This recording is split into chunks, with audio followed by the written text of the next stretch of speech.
Check, check, check, check, 1, 2, check.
Sound test 1, 2, 3. Sound test 1, 2, 3. I can hear you, Caitlin. Thank you very much. Test number 2 for the YouTube channel. 1, 2, 3. 1, 2, 3.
I'll do it here.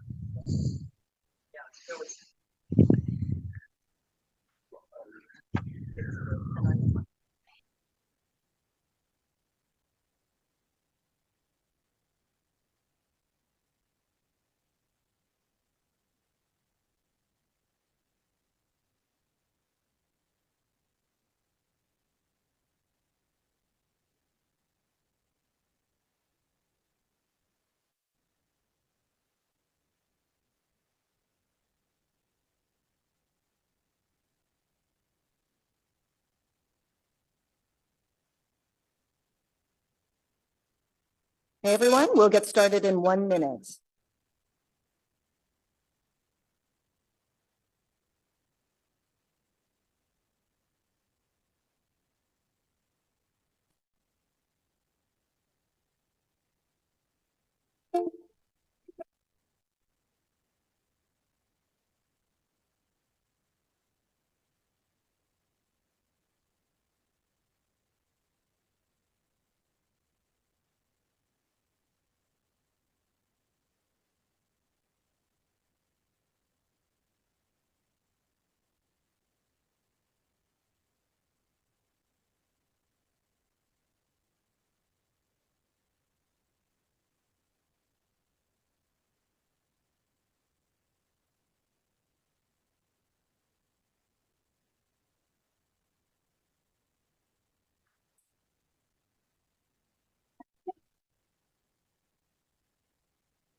Okay, good morning, everyone. We're going to get started. Bonjour tout le monde. We're going to commence the Community Services Committee for Tuesday, March 28th, 2023. Il est important de souligner que la ville d'Ottawa se trouve sur un territoire nord-sudais de la nation algonquine Anishinaabe, dont la culture et la présence enrichie et continue d'enrichir ces terres. We have not received any regrets this morning. I'll ask the committee coordinator to do the roll. Councillor Brown, Here. Councillor Carr, Here. Councillor Desroches, Here. Councillor Hill, Here. Councillor Kavanagh, Present. Councillor King, Here. Councillor Lowe, Here. Councillor Plant, Ici. Councillor Troster, Here. Vice Chair Bradley, Here. Chair Dudas. Je présente. Yep, Uh, Quorum Chair. See, we have no declarations of interest, and we'll move to number 3, confirmation of the minutes. Is that item carried? Carried? Carried, wonderful. 4.1, response to inquiries. We have an inquiry court ruling on Waterloo homeless encampment. Is that item received, or did someone want to lift that item? I would like to lift the item, please. Okay, so I understand we have a motion on if the committee would concur to lift that item. Committee coordinator, could we do that with concurrence of committee as opposed to a vote? Okay, does the committee concur with lifting that item to the agenda? Okay, wonderful. So we'll put that item on hold. Our next item is 5.1. That is accountability agreements with Ontario Health. There are no motions on this. There's no presentations. I understand that this is a statutorily required from the province. Is this item carried, or are there any questions, or somebody wants to hold it? No, carried. Item 6.1, we have a status update, Community Services Committee inquiries and motions for the period ending March 16th. Is this item carried, or would somebody like to hold it?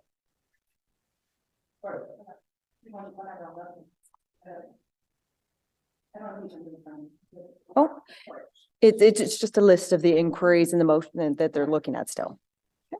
Okay, is that received? Received. Okay, wonderful. 7.1, it is the sale of naming rights, Canada Recreation Complex. We don't have any motions. We don't have any presentations. Did someone want to, and we don't have any delegations, but did somebody have a question or want to hold that item? Can we please hold it? Councillor Lowe, is it get a quick question? And okay, all right, wonderful. So we'll hold that item. Wonderful. We'll hold that item then.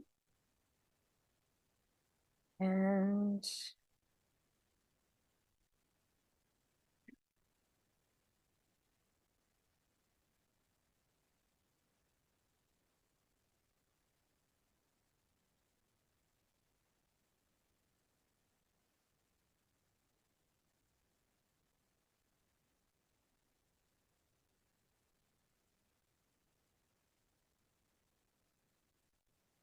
okay. Wonderful. Yeah, I know it totally takes. Okay, so we're going to go back to the held items then. So we'll go back to 4.1. That's the court. We'll keep going through, but that's at the end. Okay. We were just going through the consent agenda to start. Okay. We'll go back to 4.1. That's the court ruling on Waterloo homeless encampment. And I understand that Councillor Plant had a question about this. Oui, merci beaucoup. I was just wondering, a question for city staff. Have we looked at other legal analysis on the Waterloo ruling in terms of what other municipalities have determined their response will be to encampments in their similarly sized jurisdictions?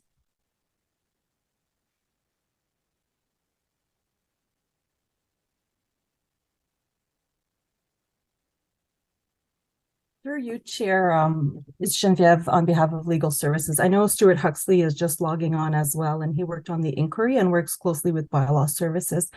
But the inquiry does look at other municipalities and some rulings. It's my understanding that, from the media, Kingston is also looking at this. But other than what is in the inquiry response, that's the extent of the information that we have on this topic at this time. Thank you. I just wanted, because there is a robust level of case law that is now coming out of British Columbia and the United States on this issue that is consistent with the idea that, homes provide dignity and people deserve a home. So I was just wondering if that was also taken into account into the analysis as well. Merci. Through you, Chair, the charter applies, entirely in Canada. However, bylaws are here by the municipality.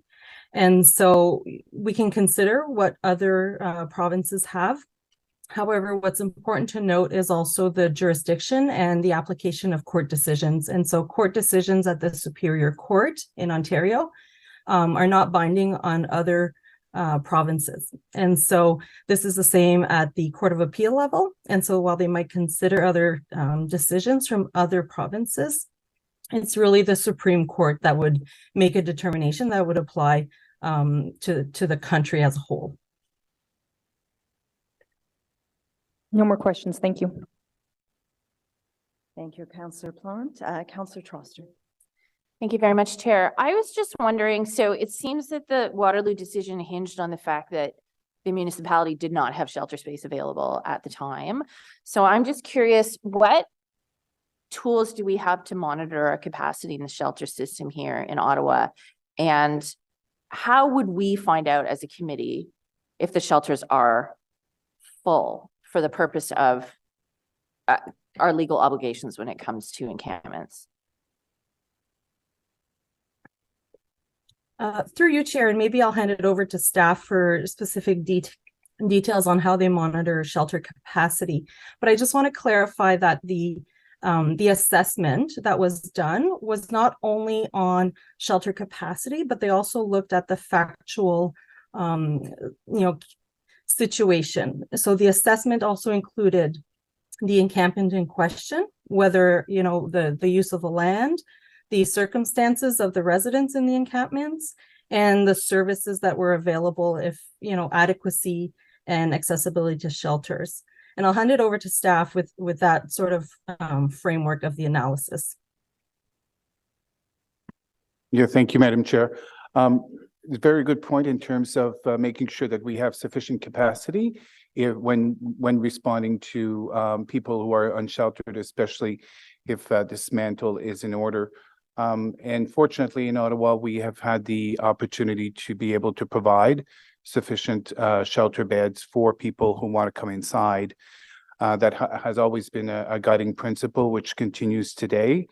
And we hope that we will be able to continue that practice in the future to make sure that we have a system that has the capacity to respond to anyone who wants to come inside for shelter.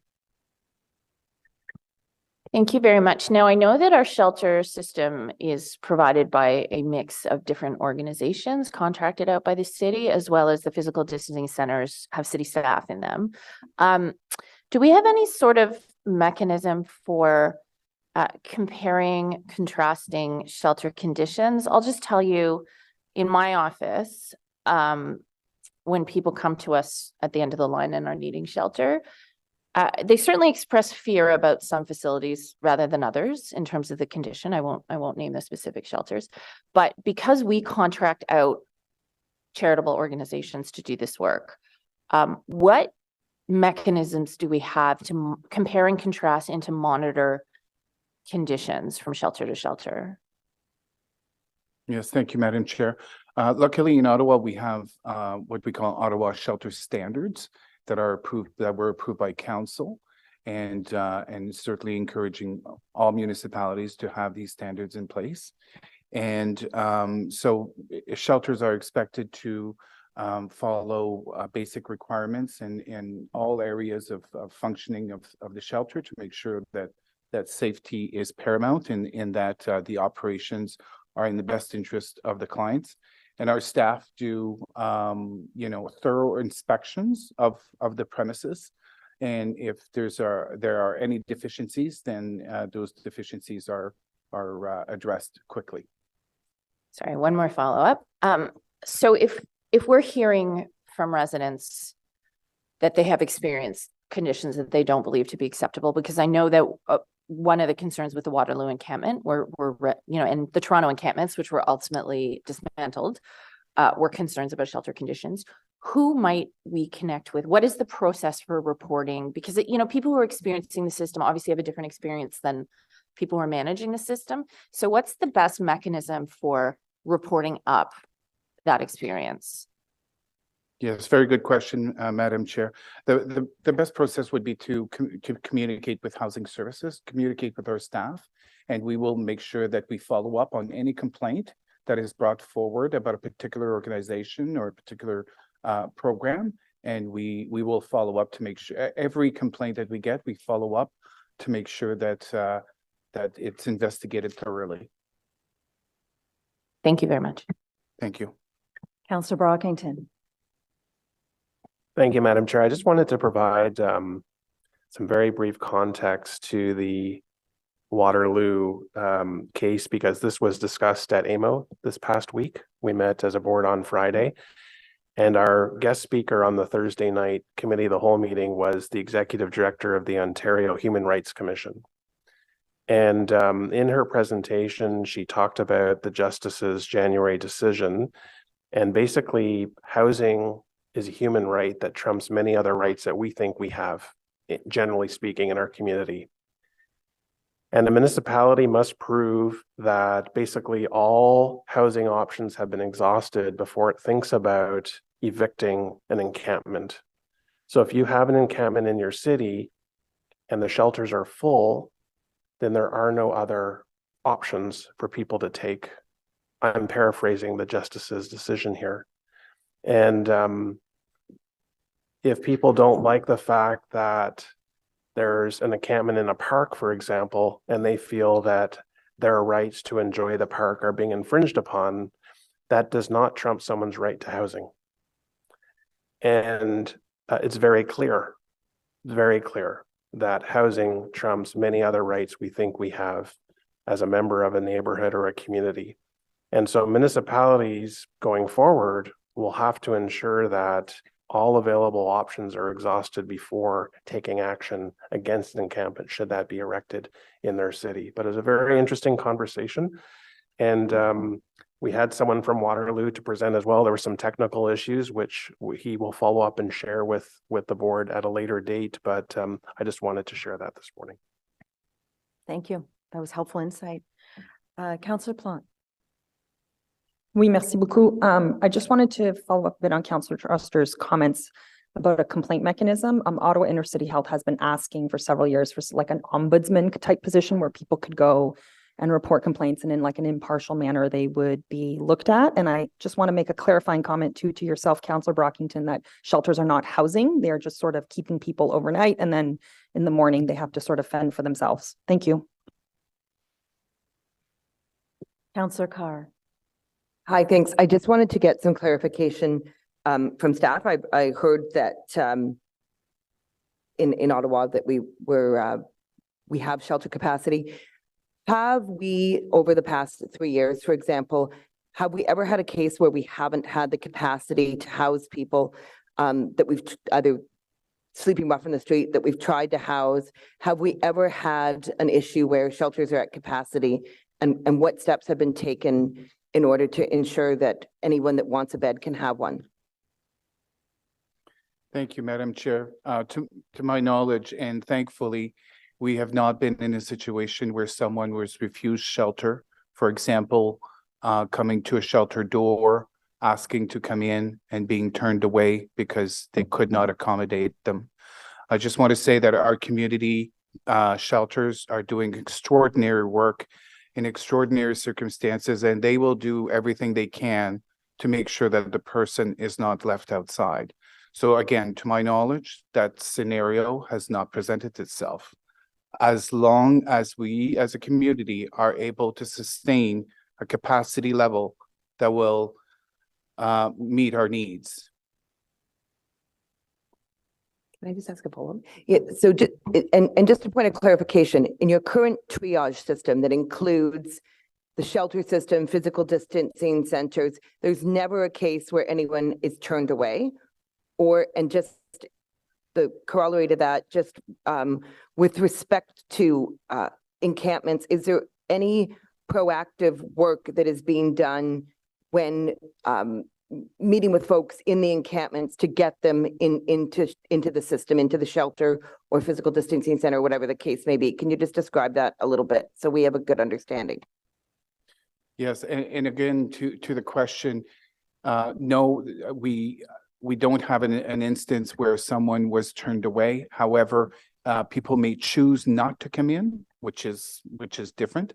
But to my knowledge, no one has been turned away in that situation. With respect to reaching out to encampments, so we have outreach services that are reaching out to people who are encampments. They identify the individuals, they do case management, they follow up on their needs. So they start by establishing a relationship, identifying what their needs are, and moving them to a housing, using a housing focused approach. They move them towards securing housing, which along the way might mean getting some identification and some filling out some applications to be on a centralized wait list, for example. So doing all those things to move that person towards housing.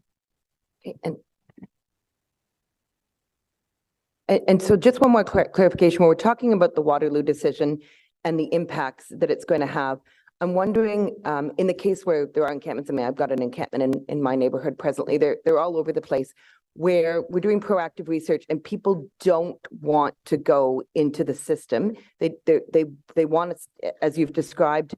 What does that mean for us in terms of breaking up the encampments? Do we have the ability? Like, if people don't want to go into the system, is the outcome of the decision the same, that the encampments have to be left, even if we have space? I guess is my question, and maybe that's a question for legal. I'm not sure. No, I mean, we try to support the people to move along as much as possible, and to take the time required to find more suitable housing.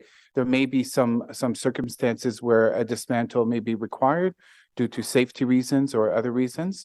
But we really try to balance the needs of the community and the needs of people experiencing homelessness, and using a humane approach where we put the needs of the people first and try to resolve their homelessness by moving into housing, as opposed to perpetuating a cycle of homelessness and encampments.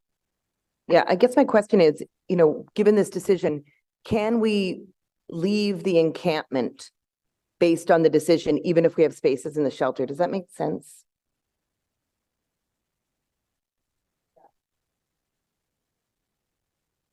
Is that for?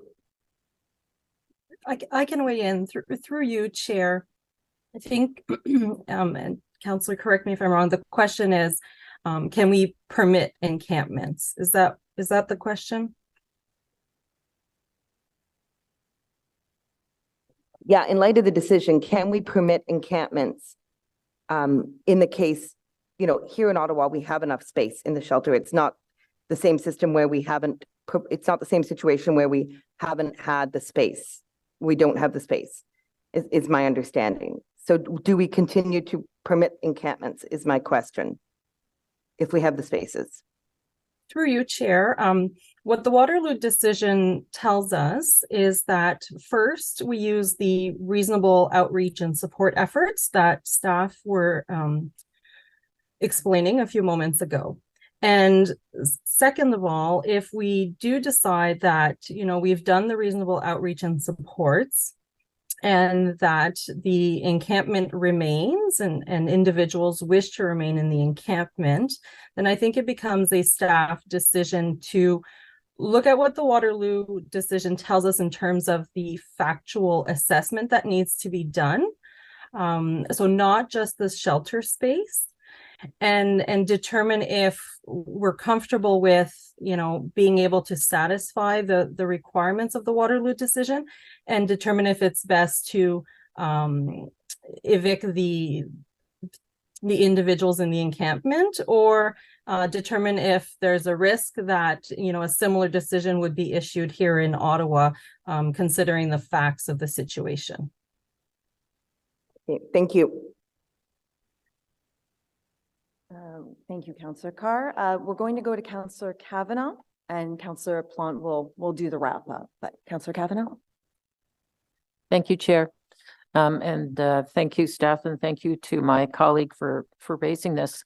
It's the first thing I think of as Chair of Ottawa Community Housing is what is the data on this, so that we can put more pressure to get dollars for housing. We don't want to put people in shelters. And I just want to know, are we monitoring these situations? It sounds like they're going to pop up. The weather's getting better. It may happen even more as people are desperate. And I think this is really important to know what's out there. I just want to know what the monitoring is, and are we using this as a data collection to show cases that how badly affordable housing is needed. Thank you, Madam Chair. Yes, there is several tools that are being used to monitor the situation, including a GIS mapping that our team has developed before in partnership with our community partners, including Ottawa Police Service and bylaw and the NCC. So on a mapping level, we can see throughout the city at any given time where the encampments are located. On a ground level, with the work with the clients, the outreach teams and support workers reach out to every single individual to identify the individual, to build a case file, let's just say, around them, so that at any given time, we have a pretty good understanding sense of the number of people that are unsheltered, whether it be sleeping rough or in an actual encampment, that are located throughout the city, from Orleans to Canada and Greeley, and there's encampments all over the place. So we know the known locations and we know the individuals, and our outreach then work with the clients to move them to housing. That is the ultimate goal, is to resolve their homelessness from the street into permanent housing with supports. Thank you very much. We have a waiting list of 12,000, unless I can be updated. The centralized wait list, yes. Yeah. Is that included in the number? Is that what you've just monitored? Yes, because every person who's once they're identified on the street outreach workers would complete the centralized waitlist application form to put them on the list, so that they can have the homeless status and then get the housing benefits and so on. So that's part of the paperwork, let's just say, that needs to happen, and that our staff do. Do we differentiate on our waiting list that some people are actually homeless rather than? There is a homeless priority status on the centralized wait list, and these folks would be on that priority list status. Okay, thank you. You're very welcome. Thank you, Councillor Kavanaugh. Councillor Lowe. Thank you, Chair. I have some questions and I have some questions about more of the case itself.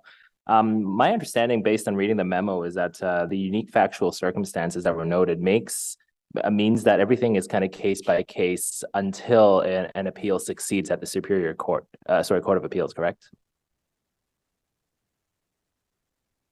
Through you, Chair. Yes, it was very factual, and the decision does give us sort of some guiding principles or considerations that should be taken into account if we were to tear down an encampment. Okay, and then would I be correct in my interpretation that the injunction was to remove the encampment? The request for the injunction in Waterloo and then in Toronto and Hamilton was to request the removal of that encampment, and then it failed in Waterloo because, one, possibly they applied a bylaw that was less effective, and then two, reasonable outreach and efforts to support these people was not provided prior to seeking that injunction? Through you, Chair, when I look at the decision, the exact wording was that the bylaw was inoperative. And particularly because the number of homeless persons exceeds the number of available accessible shelter beds in the region. That said, that one sentence taken on its own doesn't really represent exactly the assessment that the court later goes on to explain and to sort of outline the considerations that should be taken into account. But I think that very fact that there wasn't enough shelter beds did help answer the question that they could not tear it down at that time. So that's kind of further to Councillor Brockington's point, that where someone's right to housing essentially trumps someone's enjoyment to a particular piece of land, even if it was vacant then. So the decision does say that they did not have to analyze the enjoyment of the land, in particular because it wasn't a park in this case. So it would be, to be determined how a court might rule differently if it was a park. However, Councillor Brockington's pointing out of life and liberty, perhaps trumping the enjoyment of a park, would have to be debated. All right, thanks very much. Thank you, Councillor Lowe. Councillor Plant. I just wanted to wrap this up by saying the judge cited in their decision a bunch of case law that confirms that the number one reason that people decide to go to encampments is because they are fearful of shelters. That is why people choose to sleep rough. That is why they choose to be outside. He gave a number of decisions, Bamberger versus Vancouver, Black versus City of Toronto, Fleming versus Reed, Fraser v. Canada, Nanaimo versus Courtoret. So I would encourage city staff to consider that when they're looking at housing options for people who need them. Merci. Thank you, Councillor Plant. Is this item received? Received. Thank you. So we will go back to item 7.1. That is the sale of naming rights for Canada Recreation Complex. And I believe that item was held by Councillor Lowe and Councillor Brockington. So I'll go to Councillor Lowe first. Thank you. The decision to put the name on the community center, well, I don't exactly have an issue with it. I'm curious if it has to be the full name of the company or corporation. I know that I know the naming rights were purchased by that company, but do we have any say in how long that name is?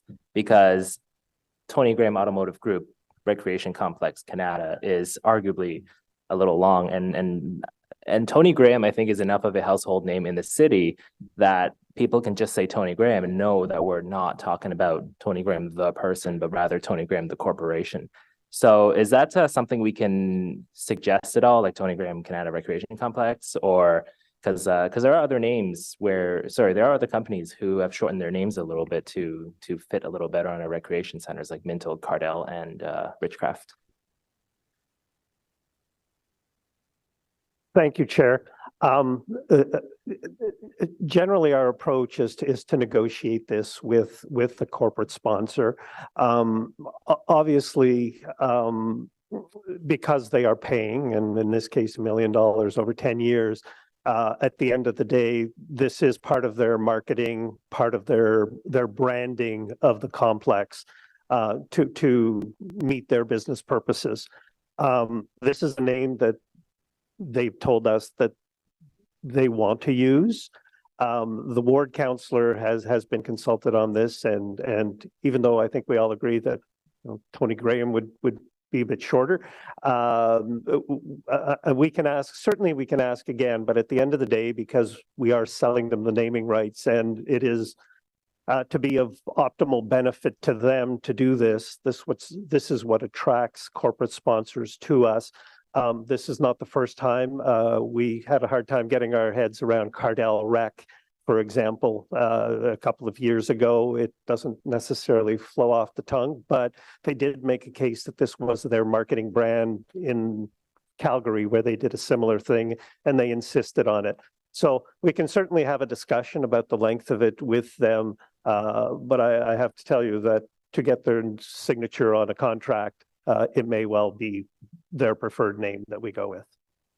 Yeah, I understand. It is their money. It is their decision in the end. I'm just worried about the implications of somebody calling it TGAG because that is TGAG. But no, thanks very much. Councillor Brockington. Thank you. Yes, it's their money, but it's our building in a community that we serve for residents of the west end of the city. The name is too long. I understand what the general manager stated, but there's a way to get that shortened. I think we have to give that some serious consideration. A way to finesse whether signage on the interior of the building could have the full name if what gets printed has the full name, but just that outside sign and how we refer to it, I think could be shortened. You also don't want people to think that this is actually an automotive body shop when people answer the phone and get confused when they Google it and get an address and they show up and it's a rec center. But all that aside, I'm more concerned about how the monies get dispensed throughout the year. The motion talks about sort of a breakdown of the $100,000 a year over 10 years. The motion talks about putting some money aside for youth fitness, which is good in the summer months. And I just want the general manager to explain how that gets spread out throughout the city. What is the plan in this case? Thank you, Chair. First of all, I have to say that this program was created with a net revenue requirement to the city that's contained within the budget of my department, and that over the years, and this was done based on IBM efficiency review recommendations of 2005, I believe. The department has been carrying a fairly significant sponsorship and advertising revenue target since that time. So, the basic reason that we set about doing this and that we do this is to be able to meet that unmet revenue in the budget.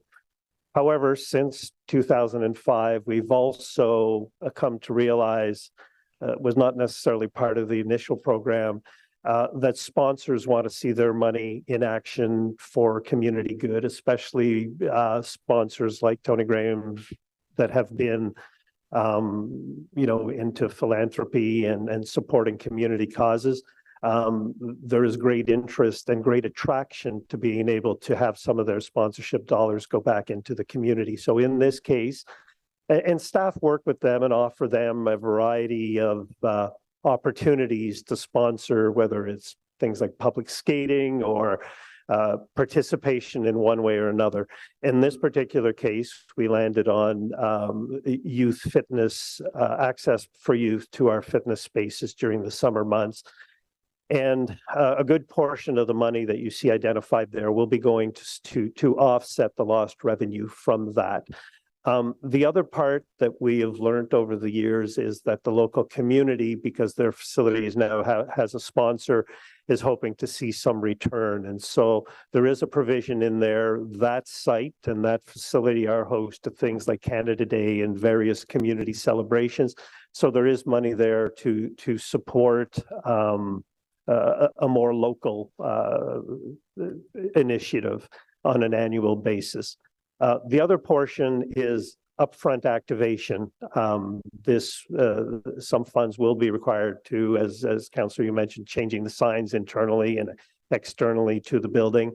And even though the sponsor will be responsible for most of that, there are always incidentals that, at least in the first year or two, will require some city funding. The rest of it is really applied against a gap of, it's probably in the area of 800,000 of unmet sponsorship revenue that the department holds. We are seeing the market come back. This is a good indication. We will likely be before you with another one in the next little while to do this. But there really is an imperative to address the budget shortfall within the budget that was meant to be an efficiency, but has been a struggle to fully realize. Thank you for that. The Canada Rec Center, how old is that center?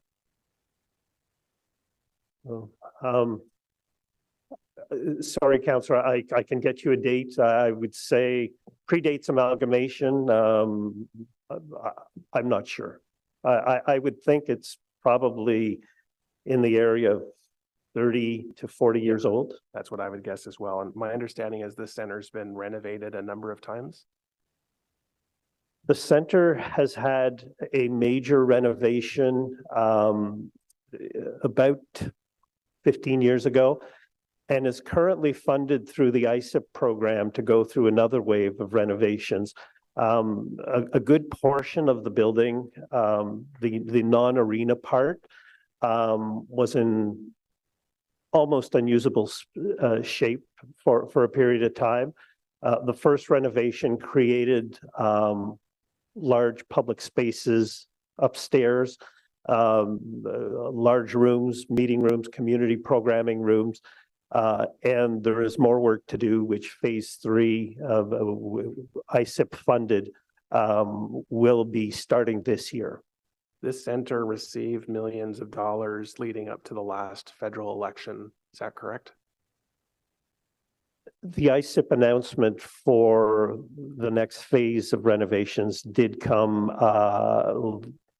mid last year, I believe. So given that there are urban centers that are much older than this site that have never been renovated or repaired, and you know what I'm talking about, why is this center receiving a portion of the sponsorship dollars for capital purposes? Chair, not for capital purposes. These are operating purposes. These are operating funds that come into the city and disappear at the end of each year. So there are a few $1,000s made available to the local community to support community animation, but the funding is not going towards, the sponsorship funding is not going towards capital renovations of any significance. There may be things like equipment that supports programming, those kinds of things. But by and large, we're talking about support of programming. I was just reading the last bit of the motion that says, as well as capital and operating enhancements at the KRC Walter Baker Park site. So maybe those are minor in nature. The intent is very minor because there isn't a lot of money, so this would not be anything large. I only raise this, Madam Chair, because when the city sells land in River Ward, I always ask, can we dedicate part of the proceeds to River Ward needs? The answer is no. When private billboard owners sign agreements with the city and I need to sign off on those, I always ask, can part of those proceeds go towards River Ward needs? The answer is always no. So when I see a motion like this before us, where a center that is much younger, that's been renovated a few times, and I don't want to generalize, a community that can afford to pay for recreation services, and there are community centers in the city that have not had that same treatment. That's a concern for me because I don't think it's an equitable distribution of those funds. It's not a large portion. We're talking about $100,000 a year over 10 years, but I am interested in youth programming opportunities. The motion clearly states to access city fitness facilities. I want to see that spread out, and we'll work with the GM on how those monies will get spread out. But those are some of my main concerns with this motion before us. Thanks, Chair. Just for my clarity, I have a quick question then. We have aging facilities across the city, and once again, we know of many opportunities that have happened already and that will happen in the future for the sale of naming rights. My question is that did Tony Graham did this corporation specifically want this facility? Is that why this was selected, or was this something that was consulted with them with a couple of options on the table? Thank you, Chair. The city does have options of available facilities that were approved as part of the initial sponsorship program report, and Canada Recreation Complex is one of them. There are a host of others. Almost every facility of notable size that doesn't have a commemorative name attached to it is on there. In this case, staff did present them with some options. Canada Rec Center is very close to the Canada car dealerships in that area. And so this fits their area of interest where they want to profile their corporate name. And at the end, this is what they selected as the naming rights they want to purchase. Okay, thank you for the clarity. Councillor Plante. Oui, merci beaucoup, Monsieur Chanier. Je voulais savoir parce que je ne sais pas si vous savez, mais la femme de Monsieur Graham, elle s'appelle Elisabeth. Elle est très impressionnante aussi. C'est elle qui a élevé des enfants. C'est elle qui a contribué à son succès comme attends, j'essaie de lire avec son concessionnaire de voitures. Elle a aussi fait beaucoup de levées de fonds pour la démence. Son mari est mort de ça. Est-ce qu'il y avait à un moment une discussion d'inclure son nom dans la commémoration du centre communautaire? Madame la Présidente, comme j'ai mentionné au début, à la fin, c'est vraiment le choix de l'entreprise de choisir le nom. Leur nom afin des intentions de marketing sont Tony Graham. On sait très bien que maintenant, avec le décès de M. Graham, que c'est une entreprise familiale. La famille a démontré un intérêt de faire une commémoration non sponsorship, alors une commémoration simplement de la famille qui aurait possiblement lieu pour un parc dans le secteur. Mais pour l'édifice même, leur choix a été de se servir du nom de l'entreprise même. Comme on peut le faire avec la demande antérieure du conseiller, on peut certainement ouvrir la discussion, mais ce qu'on comprend de l'affaire, c'est qu'ils veulent, à fin de marketing, de se servir du nom de l'entreprise même. Okay, just to repeat in English. So Elizabeth Graham, who was his wife, was an equally impressive woman. She raised the children. She cared for her husband when he was having dementia. She's raised millions and millions of dollars for dementia. And only 13% of our community, of our city amenities are named after women. That includes streets, libraries, parks, community centers, rinks, etc. So my question then through you, the chair, is there a way we can ask the organization if we can include Elizabeth's name, although I understand it will lengthen the name of the community center, but is there a way we can maybe go back to the family and see if we can have Tony and Elizabeth Graham put on the nameplate for this community center? Merci. And Chair, I can repeat my comments as previously mentioned. At the end of the day, this is a corporate sponsorship, not a commemorative naming, and so it is part of the marketing initiatives for this group. We can certainly have the discussion with them that if they're willing to consider what the councillor is proposing. But I suspect that what they will want to use is the name that they market their corporation under, which does not include the councillor, the female member of the family. We have had discussions on commemoration with this family, and they are interested outside of the sponsorship in looking at commemorating the family name in a broader way. And that is a discussion that we've taken into another file and would likely come back here should it lead to positive results. Thank you very much for that, Mr. Chenier. Through you, the chair, I'm not exactly sure what the process is, but is there a way by which we can go back to the family in some official, I don't know if we have to officialize it right here today, to ask if we can put Elizabeth's name on the naming of the community center? I just don't like women to get scraps. I think we're confusing two things. We're Okay. confusing commemorative naming, which Right. is something within the realm of council to decide and determine. We consult with the community. We can change the dynamic. We've determined that we don't have enough of our community represented in those names, whether it's regarding gender or racialized communities or other communities that we represent, and we certainly have changed the way we've looked at that. This is the sale of naming rights to a corporation. This is a marketing tool that corporations use. It also generates money for the city that we don't have to turn back to our taxpayers and ask them for to fund into not only operational programs, but in some cases, capital funding that needs to go into these facilities. So while I would say that could be an offhand thing, the councillor is more than welcome to reach out to the corporation and see if they're coming forward and asking for a name so that they can market their brand, so they can generate more money for their company, and then in turn potentially raise more money to put into our own facilities. I don't see any problem with it. It's unfortunate the name is a little long. I'm sure that residents in the community will come up with their own nicknames because we've seen that in other cases. But, you know, for instance, in my own community, we recently renamed the Blackburn Arena, the Lois Kemp Arena, after a phenomenal pioneer and icon in ringette and women's sports in the community. So we're on the trajectory to name more facilities after women. We will see that through the commemorative naming process. But in this case, we have a corporation that wants to give the city money, save taxpayers some cash, and put money into youth programming.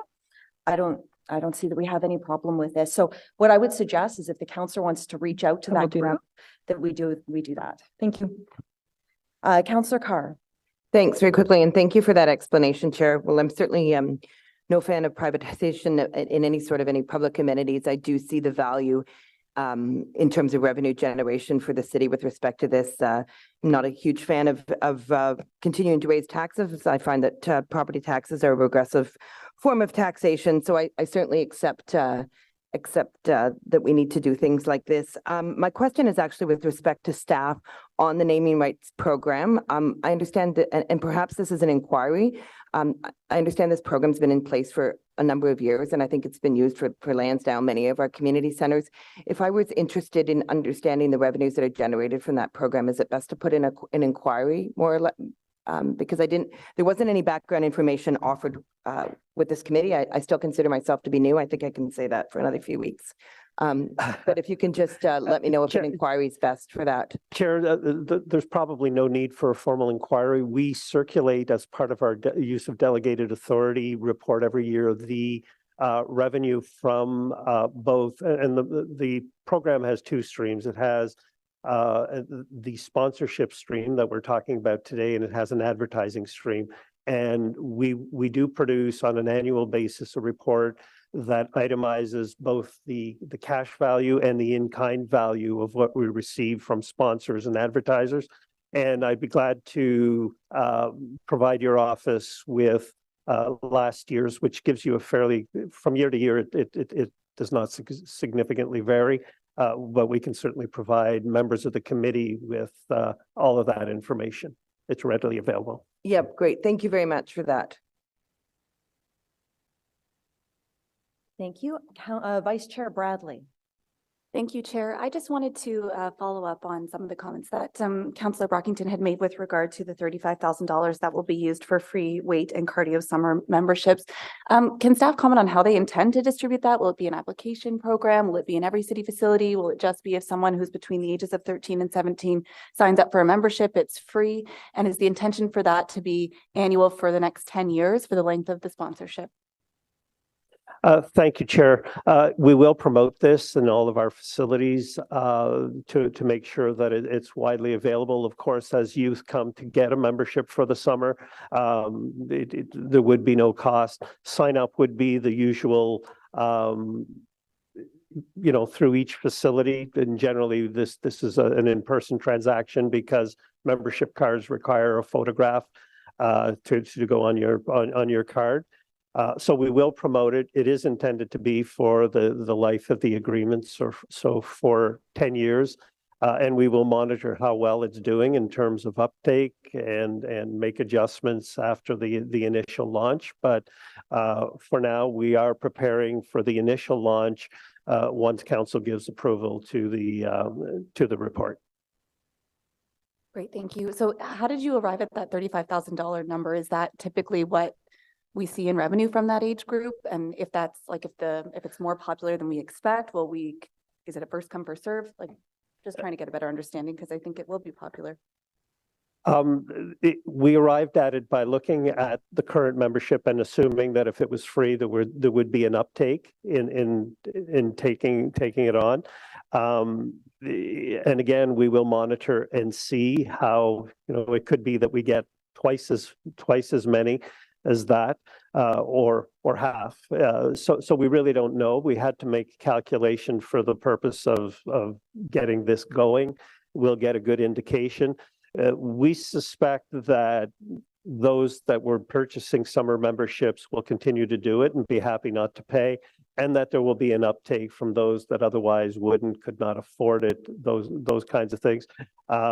It's still a fairly limited market in terms of a summer activity for youth who generally have summer jobs, all those other things. But we think other organizations have tried this. I believe Good Life did it last year or the year before, and they did not see a huge kind of groundswell of people getting memberships. But we're happy to report back as well on how we're doing in terms of the uptake of this and whether it's as we anticipated or otherwise. Great, thank you. Thank you, Vice Chair. Councillor DeRoche. Yeah, thank you very much, Madam Chair. I must say, Mr. Chenier, I was certainly very impressed when I saw this as part of the agenda. This is a file recreation that more often than not, when we open our binders, or open our e-devices, not enough swimming spaces, not enough ice time, not enough soccer fields, not enough pickleball, and the list goes on and on and on. And this is a tremendous opportunity to really bolster our facilities and our programs. So I'm thrilled to see it. And having been here for some time, these don't come very often, Mr. Chenier. How often would you say do we get $1 million on our doorsteps in such manner? It's a fairly rare occasion, and with the pandemic, it became even rarer because the eyes on the facility are the key thing, and when that decreases, so does the value of these. So we are in recovery phase, and we're starting to see interest now, but $1 million deals are few and far apart. Yeah, that's fantastic. And as a hockey and soccer dad, when I'm with my kids, in Ottawa and across Eastern Ontario, and across Ontario, we see this kind of sponsorship, whether that be companies or unions coming forward. And I often hear from parents, why doesn't the city do more of this so that we can stretch our resources to do more for the public?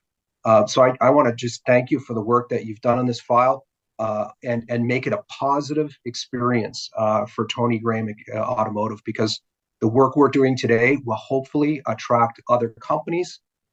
Could be a company, could be a union, to come forward and do more for the residents of the city of Ottawa. So I just want to go on record saying thank you to Tony Graham Automotive for their investments that hopefully we'll approve today. Thank you.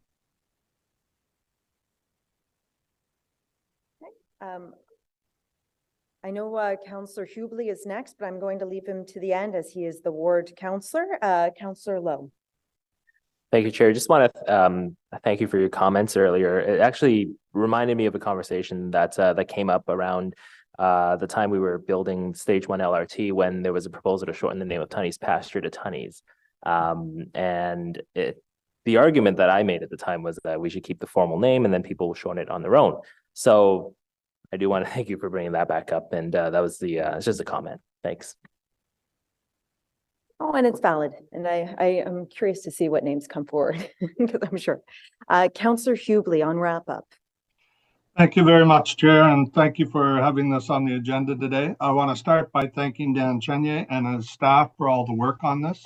I want to share with my colleagues that this just didn't pop up. Dan and I have been working on a sponsorship agreement for this location for literally years. We were very close to closing a deal just pre-pandemic. And then when we shut down all the facilities, and as you know, businesses closed and everything during the pandemic, that opportunity was put aside. And so now here we are today with something for the community. I can tell you that I've talked about the sponsorship program for years at public events in the community and explained to residents that this was the only way that, or one of the best ways for us to get upgrades to our facilities and not have to go to the tax base to get it. Although I'm going to pause here and let you know, Chair, that I take great exception to a councillor's comments that the people of Canada have enough of their own money, so they don't need corporate sponsorship or tax dollars. That I think we'll debate later, but it was a very offensive comment that 50,000 people in the city that are taxpayers, and we have people in affordable housing, we have a shelter out here. We can't take every single resident and start charging them to fix roads and rec centers that are in need of repair because someone else feels that we're well off out here. So going back to this particular issue, Tony Graham Automotive is a nearby business. You can actually see it from the rooftop of the KRC. His family is, as Councillor Platt mentioned, his family is well known in the city. They're great citizens, and we appreciate that and we're honored that they want to lend their name to this facility and assist us in building a future for this former rec center that I can't remember who asked, but this was built in the 80s. The actual land that it's on was amassed by the original mayor. Some might remember her as former Councillor Marion Wilkinson. So this has a long history in our community. We do our Canada Day celebration here where we get anywhere from 30 to 40,000 people on site for Canada Day. It's been occurring there for, well, pre-amalgamation. And so it's an honor to get this name in here so that we can wrap up or get started on a few projects that will benefit the area. I also want to explain why it's important that we get going with the naming here. There's a huge conflict that Dan's recreational staff are well aware of, and probably Councillor Hill may have already heard about this from his residents as well. When there's hockey tournaments at Walter Baker Center in Barrhaven, sometimes they show up at the Canada Rec Center, which is Walter Baker Park, or vice versa, where people are supposed to be in Canada and they're going to Barrhaven.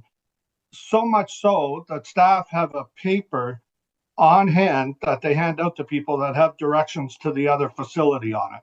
So it's an ongoing problem. It's not just one or two people. It's a conflict. And anybody that's ever taken their kids to a hockey tournament know that they don't need that extra stress in their life during that period. So anything we can do to help, such as putting another name on this facility, is going to help. As I think the chair mentioned, what does happen, in this case here, this was known as the Canada Rec Center, but the community shortened it to KRC. And that was the acronym that was used a lot for here. I'm sure something will come of this name. People will find a way to manage it. I don't think it's up to us as politicians to do that for them. Let's just see where the community goes with it. What I think the community will appreciate a lot is the investment in the area. And the youth, the contribution towards the youth programming across the city. I support that. I give kudos to Dan and the staff for figuring these things out. I also want to point out, Madam Chair, that with references to the naming of this being a male gender versus female, we have a lot of parks in Canada South named after females. Many of them I've done myself or been a part of. There's Laura Dubois Park was our most recent one that we did. There's Hope Cloutier Park. There's Christina Kiss. For those of you who don't know her, she was on the the national women's soccer team and scored a rare goal for Team Canada on there. And she's a young lady that's she doesn't live in this area anymore, but she's been to the park. She was there when we did the naming, and it really helps young people in the community know that it's possible to succeed in sports at a national level when they hear her story. We also have, at my count, 6 parks that are named after families. So I think we're doing our part to, it might not be balanced because there's less parks named after men, but we're doing our part to make sure that the people that are deserving and the families that are deserving of recognition are getting it. So I don't know if those same stats would apply in across the city. That's something for each of you to figure out yourself for your areas. But I'm quite proud of the gender balance that we've got out here in Canada South. I think, Madam Chair, I've covered off everything that has got mentioned there. Dan mentioned that what the money might get used for locally. In the first year, what it's going to do is help with the Canada Day celebration. It's going to actually pay for the rental of the stage. And that's going to help a community group that's made up of volunteers that put on this annual event. It's going to help them a lot because the money will be available for them up front. They won't have to go out and raise that piece. So hopefully more money can go into programming. So with that, Madam Chair, I hope that councillors will support this, and I can answer any questions anybody has at either at committee, or they can get a hold of me separately. Thank you. Thank you very much, Councillor Schubele. Just one, I wanted to just inquire for clarity purposes, that 35,000 will go to youth access to city fitness facilities across the city, or is it just at this particular facility? Chair, it will be across the city. The KRC actually does not have a fitness facility, but there are fitness facilities at nearby Canada Leisure Centre, Hunt Club Riverside, and Councillor Brockington, Bob Macquarie in Europe. So any city Class A or B fitness facility that is in a city building will be eligible for this. Wonderful. And I understand Vice Chair Bradley may have a direction to staff regarding naming rights in general. No, it was more about the allocation of the $35,000. I'm just wondering if staff would accept his direction that any program that they create to allocate these funds would be barrier-free. So no application process for those youth. It would just be that if they are at a qualifying facility within that age bracket, that they would get the free fitness pass. Sorry, Chair, I didn't quite get what the councillor was So asking. when you're determining how you're going to create whatever program this would be for youth to have free memberships, that there would not be an application process. So a youth would not have to apply for a free membership. They would apply for a membership how they would normally apply for a membership. And if they qualify in that age range at a facility that is part of this program, they would just get it. So it's not like a hand-in-hand program where there's a subsidy or an equity pass where they have to make an application for a low income or whatever it might be. Just if they are 13 to 17 years old at a facility that's offering this free pass, they come and apply as normal, and there's no additional barrier to access the free membership.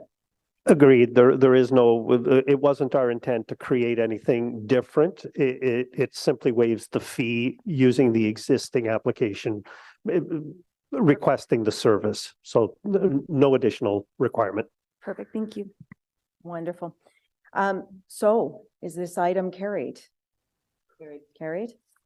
Wonderful. Good discussion though, everyone. I think it was important that we kind of delve into that a little bit further. Item number 9.1 is an IPD originally distributed. It was used to delegated authority during 2021 by the Community and Social Services Department. Wonderful. And that item is just for notice or just for information. Item 10.1, that is the motion that was brought forward by Councillor Plante about private security used in and around shelters. I understand that Councillor Plante in her introduction of this has a presentation that she wanted to speak to. I will just clarify that we'll keep to the 5 minutes. Correct. I know we also have a delegation as well too. Correct.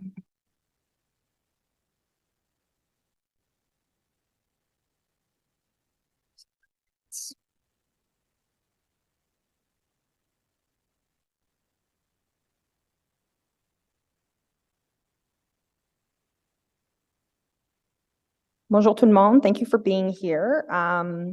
This is a very sort of large issue that's happening in and around the city, but then in a more niche aspect is happening and mushrooming in and around Ward 12. So it's sort of the use of private securities private security in and around our shelters. And with me today, I also have Paul Stam and Sébastien Lemay, who are our constables in the Byward Market, and they will speak more to the operational side after my presentation is done. Merci d'être là. So next slide, please. So where can we find private security in and around the city of Ottawa? It's right here at City Hall, just outside the door. We have them in malls and shopping centers. We have them in government buildings. I'm sure you guys have seen the ads for commissionaires. We have them around construction sites, hospitals. If you've ever gone to a concert or a festival, post-secondary institutions, that includes also the colleges. OC Transpo, condos and apartments. OCH has their own version of security, bars and restaurants, and for the purpose of today's presentation, shelters. Next slide. Is everything okay? Okay. So a bit of the legal framework around this issue. So private security companies are not subject to the charter. The charter, section 32 of the charter says that the charter applies to government action. Therefore, the charter is not intended to govern relations between private actors. So in this case, obviously a private security company is a private actor. The leading case in this is R versus Buhay, which the Supreme Court of Canada adjudicated in 2003 in British Columbia. In this case, the court found that private security guards who conducted a search on a bus depot storage locker were not acting as agents of the police when they searched the locker, nor did they become agents when they later cooperated with police for a full-out drug investigation. So even if they conducted a bad search, it's too bad because they were private citizens. Police are obligated to respect an individual's charter rights, including the right of free and unreasonable search and seizure, Section 8, arbitrary detention, Section 9, rights to counsel, Section 10, and they get training on these rights and are liable to be cross-examined on how they have handled a particular situation. The remedy can be that the evidence gathered is excluded or the whole case is stayed, thrown out. There are internal disciplinary measures under the Police Services Act, and we have people who are in this. Can I be excused? I'm on the Police Services Board and I feel that this is not appropriate for this forum, so I'm going to excuse myself. So I'm actually going to ask Councillor Carr, just one second. I'm done this section. I do want to clarify though, that this doesn't belong at this committee in terms of the police aspect of it. In terms of the notice of motion that was brought forward, it was specific to security at shelters, at sites downtown. I'm not quite clear as to how this relates to this community and its functions. Can I keep going? If it's done, this section's done. It's just giving a bit of the framework behind it. It's done. It's just, okay. Yeah. Okay. Next slide, please. So we have, like I said, we have a lot of private security in and around our shelters in the downtown core. There was a recent Ottawa Intercity Health did a sort of survey or sort of working group with some of their users, and it was described, the private security was described this way.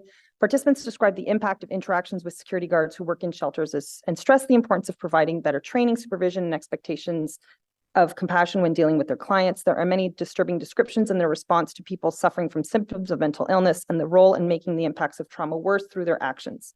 This was noted to be of particular concern to women who generally describe feeling unsafe in the presence of security guards. There was a lengthy discussion about the kinds of training which are needed and agreement that clients would be willing to help with the development of training materials. Next slide. So, like I said in the beginning, we have a whole panoply of private security options in and around the city, not just in my ward. I wanted to sort of highlight two of them. So Neptune is a private security company. They are currently under investigation by the Quebec government because of their, hold on one second, they managed an immigration detention center, and according to CBSA, their work jeopardized the safety of the migrants at the center. Shield Security, as some of you may know, is quite prominent in the Byward Market. Some of the things I hear often, and we sort of just address this, is that we can't talk about this because it's, it has to do with policing or this isn't the right forum, but it is a bit of I would actually acknowledge that it is a bit of a murky case because Shield Security was heavily involved in the application to move the Salvation Army from the Byward Market in the planning application to Montreal Road. They recorded over 10,000 incident reports between 2017 and 2022. I'm happy to share those incident reports with you. And this was a planning application that had gone in the previous council, and then it was approved, and then the plan was to go forward on Montreal Road. I'm not all that thrilled with Shield Security, but that is another discussion for another day.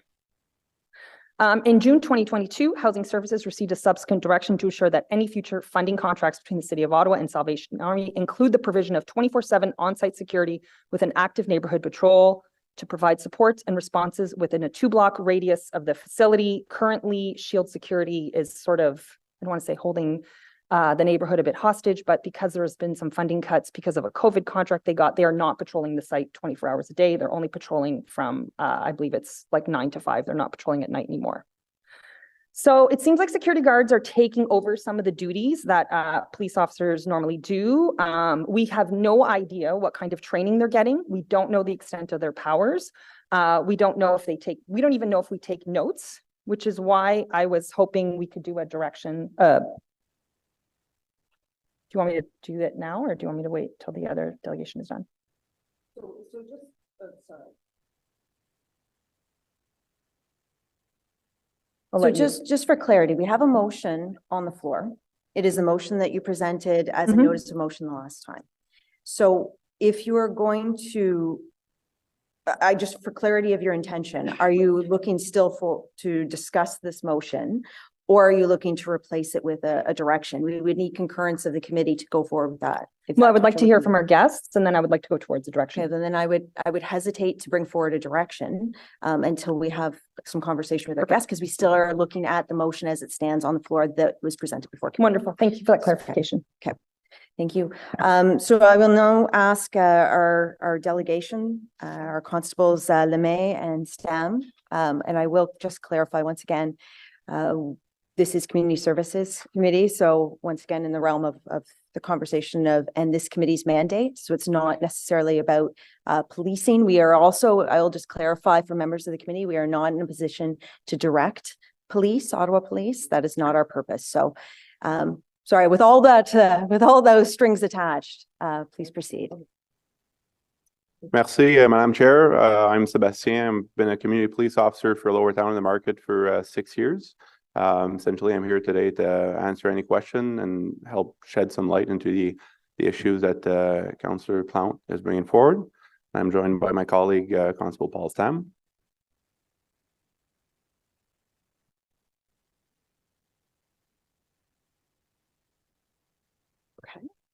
Okay. Councillor Plount? Yeah, is it okay if I pose some questions? Yes, I just want to make really clear, and I think this is our second committee, and the first one was 45 plus delegations long, it was budget. This is our second one. I will just say that going forward, I will absolutely be adamant that committee discussions remain within the scope of this committee. We have a very important committee. It impacts so many people in our city. It has I think it has the largest budget, and it has many, many implications for the decisions we make on people and their well-being. So I really do appreciate where we're going with this, but I will say that if you can direct your questions to this committee proper, because if it's matters of policing, that belongs at the police board, because that is very separate from our ability to influence her. So I will let you go ahead with that, but I'll just say for future, but okay, please proceed. Thank you, Constable Lemay. How often would you say that you and Constable Stam interact with businesses, shelter clients, shelter staff, and residents? All of those stakeholders, Madam Chair, we definitely are in communication with on a almost daily basis.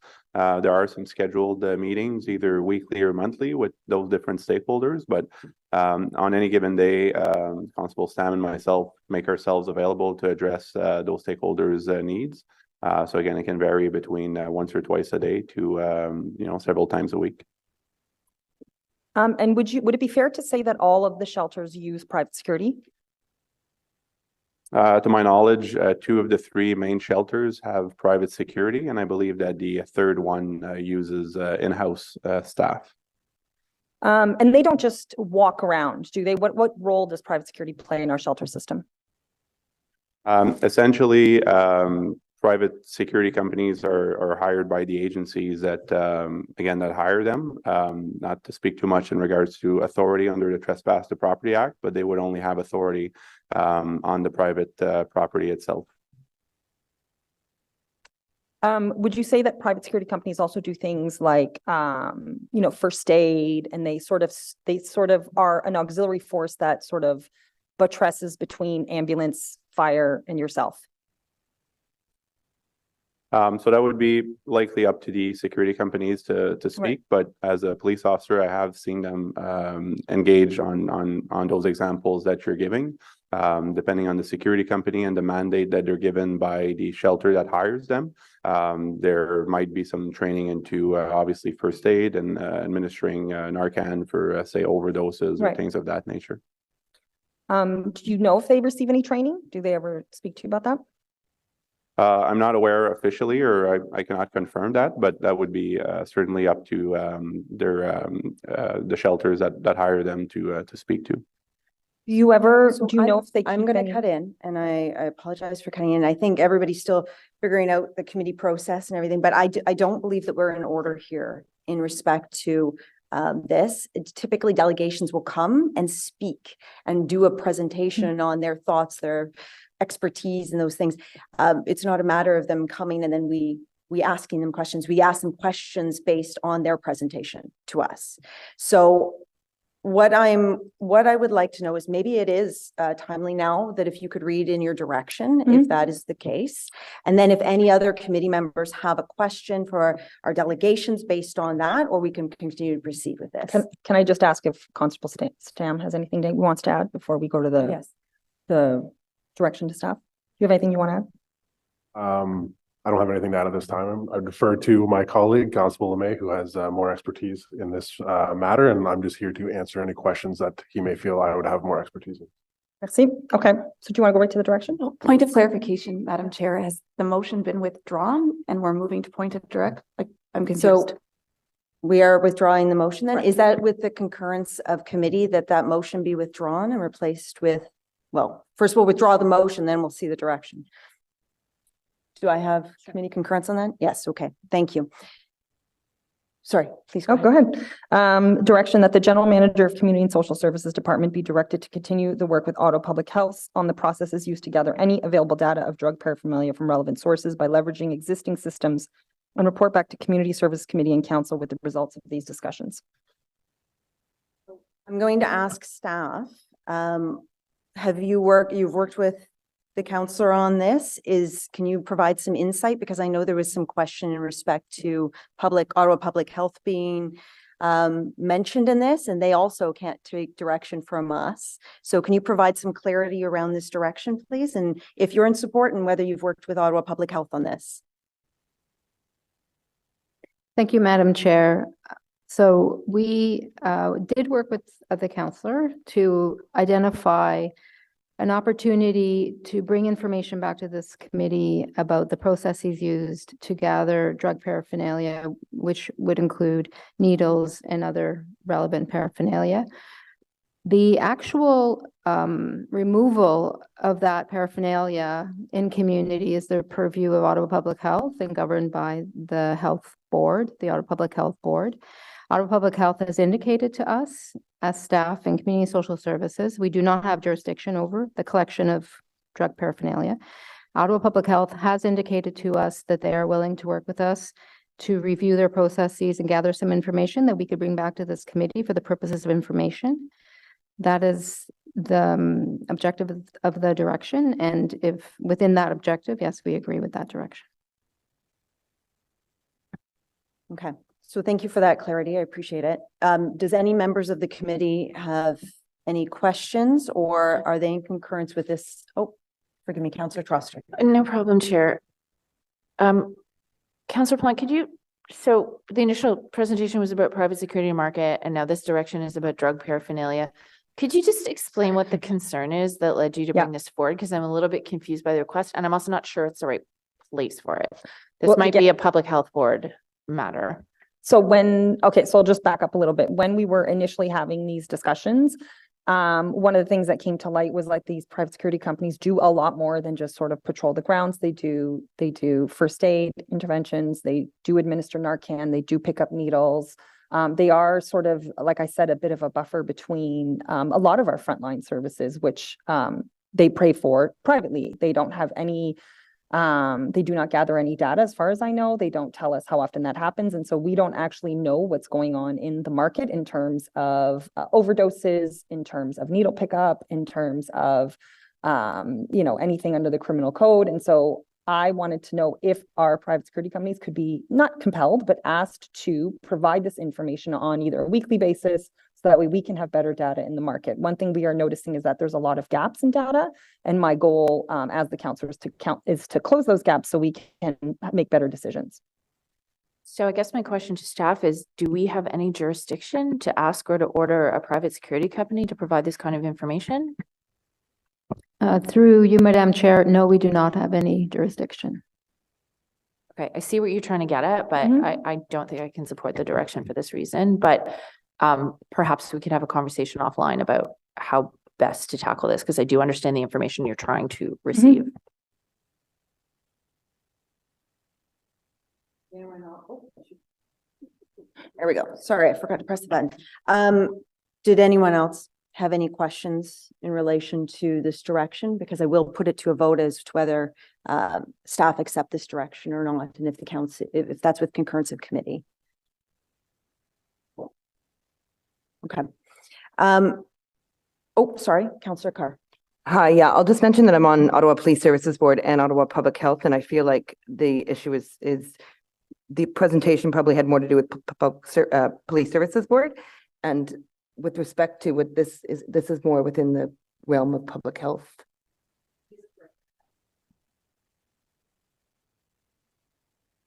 That's one of the things we discussed with staff is we want to get the conversation started. And that's why it's important that we bring it here. And then if asked to, I'm happy to bring it to other boards as well.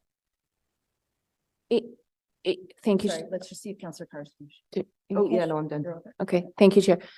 Councillor Plant, do you have a specific goal in collecting this data? So is it to try to get a handle on the opioid crisis in your ward? Is it try to get a handle on the work that private security is doing that city staff should be doing? I'm just really trying to understand the reasoning. It is to get better information as to exactly that, the opioid crisis in our ward, and then see what resources are being saved by using private security. How can we better leverage them as we have more shelters in and across the city? And eventually, this is a long-term goal, I would like them to get better trained on things like DEI, use of force, which I'm not a fan of, and the kind of things that can better have outcomes for our residents who are in shelters, because as you know, it can sometimes be a very tenuous situation. And I don't like hearing about these conflicts that can pop up every now and then that you had described earlier. I would like it to be more of a welcoming place for everyone. Okay, thank you. So I just want to say I understand the intent. I just don't think this is the right place for this direction, but thank you. And just to clarify, I did ask where would be the right place for it. And because they are specific to the shelters, this was where I was guided to. Did any other committee members have any questions? No. I will say, I think that, hearing the councillor express the intent, what you want to achieve with first the original motion and this, I mean, it's absolutely valid. You're seeking information about this and then potentially solutions. I have to say the roundabout way that we've gotten here and the fact that it overlaps other committees, but it also is involved with Ottawa Police. And I think that there's some confusion in regards to not just whether it belongs here, but whether you're actually going to get the results that you want out of the direction that you're putting forward, or even the motion that you had originally put forward. I have to say, I will not be supporting the direction. I will ask for a called yes, yay, nays on this. And I would encourage anyone to vote with their conscience. But I think that you absolutely should have that conversation. We should have that conversation as a city. We should be worried about the outcomes of it in terms of the implications for your community and the entire community of the city. But I don't think you're going to achieve that with what you're directing staff to do right now. But I think that there's other ways we can get those answers. So I am going to call the vote. I apologize, Councillor Hill. You threw your hand up. I didn't see it, and I have called the vote. So we are going to go to yeas and nays. And sorry, just for clarification, this is on the direction and whether this gets referred to city staff to pursue.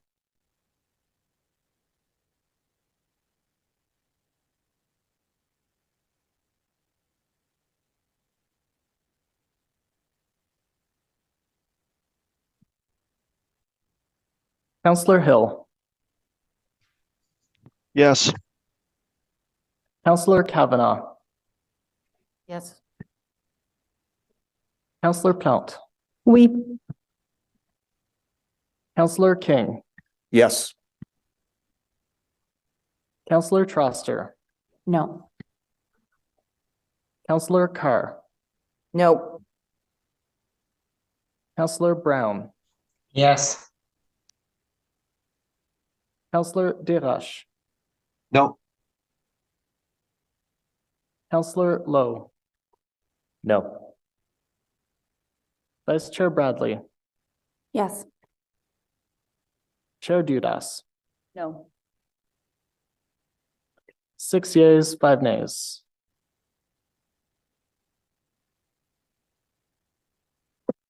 Thank you, everyone, and thank you very much to the delegation. Sorry, I should have relieved you so that you can go with. We just appreciated you being here, so thank you so much for that. I appreciate it.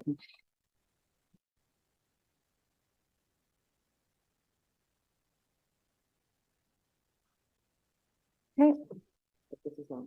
All right, so we are on to item number 11, notice of motions. I don't believe we received any at this point. No.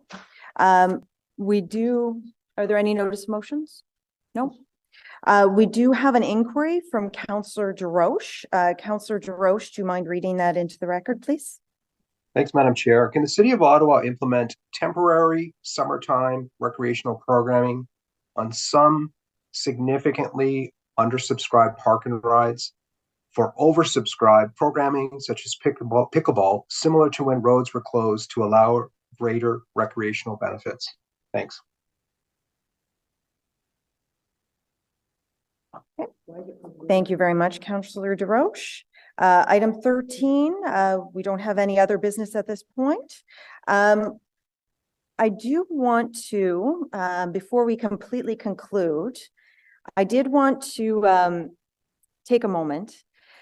Today is, at this committee meeting, is the last committee meeting, the last formal meeting, I believe, for Donna Gray as the General Manager of Community and Social Services Department. And I'm going to pause. I'm going to speak very slowly here because we do have a presentation filled with photos. Is Donna there? I can, oh, there we go. Yep. So it was funny because as Eric, as our committee coordinator is prepping it up, I had the opportunity to meet Donna's family, her parents, her husband, her children. I think even a niece at a luncheon that was held in her honor. And I slyly went over to your relatives and said, you know, if there's any photos that you can share that she doesn't want to share, but they didn't send me anything. Lucky for you, they didn't send me anything. Certainly heard some wonderful stories, which I won't share, but I thought it was quite wonderful to meet your family. And they are not sure that you're ever going to completely rest and relax. They said it wasn't in your demeanor, that you'll be busier than you probably ever have been in retirement than ever before. But I did want to quickly speak, and maybe not so quickly, I did want to speak to the contributions that Donna has made to our city. As the general, and sorry, we're still getting it set up? So I'm going to keep talking then. As the general manager, Donna has supported the city's pandemic response, especially for those most at risk, through the Human Needs Task Force, spearheading human services integration, and leading the delivery of services in long-term care, housing services, children's services, and employment and social services. All services and industries that have been touched deeply by recent events and are very much at the core of the health and sustainability of our city. She has been a strong advocate for equity and inclusion, especially here at this committee, and has led the social policy, research, analytics, and service area in collaborating with other service areas to take database snapshots of our city's needs so we can respond accordingly. Donna's leadership in integrating the gender and race equity, inclusion, Indigenous relations, and social development service area into the Community and Social Services Department has been absolutely essential in identifying the barriers diverse communities in Ottawa face in accessing so many of our essential services, and how we can work together with our community to remedy this and achieve systemic change. And I thought this was quite interesting, and I didn't know this about Donna, but in fact, her career started with community and social services. She was on the front lines as a caseworker, and she did that for 15 years. She stayed in social services for 15 years. So her whole career brought her full circle, where she was able to now finish as the general manager of that department, making continued and sustainable change for our community. And over the years, Donna has moved into various and different leadership positions and throughout different departments as well. And she eventually became part of the senior leadership team. She funneled her desire to make a difference by focusing on ways to improve workplace culture and to evolve the services the city delivers. On a personal note, I actually, when I was a City of Ottawa employee, I actually worked, I think 3 or 4 levels underneath Donna. And I remember the first time I knew I was going to get a chance to meet her. She was actually the general manager, I believe, at the time of service, innovation, and performance. One of those long names that the city loves to adopt, huh? And I remember hearing that she was coming to a meeting that I was sitting in on. And of course, I was all aflutter thinking, oh my gosh, the GM is coming down the hall. And, I could hear her coming with her heels. And she came in, and it was interesting because Donna's warmth and charisma and willingness to listen to everyone around the table, regardless of how high or low they were on the chain of command, so to speak, was so impressive that you just wanted to give more and be more involved in the outcome of whatever project you're working in, whatever you're doing for the city. So I know that I'm not alone in having experienced that. I know many of her staff have felt that way. I know as councillors, we have benefited from her expertise, her history with the organization, but also her outside the box thinking of how to address the issues that our city faces, but also come up with solutions. I totally went off script here. Let's just go. So Donna officially retires on Friday.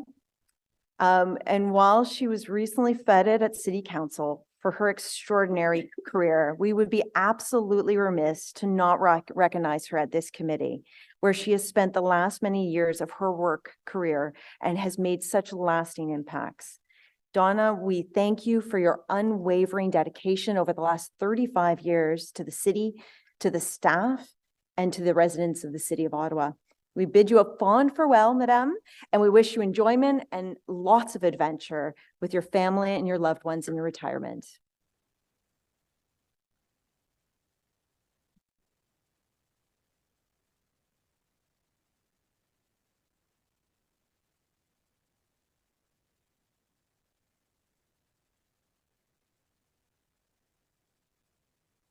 Thank you very much.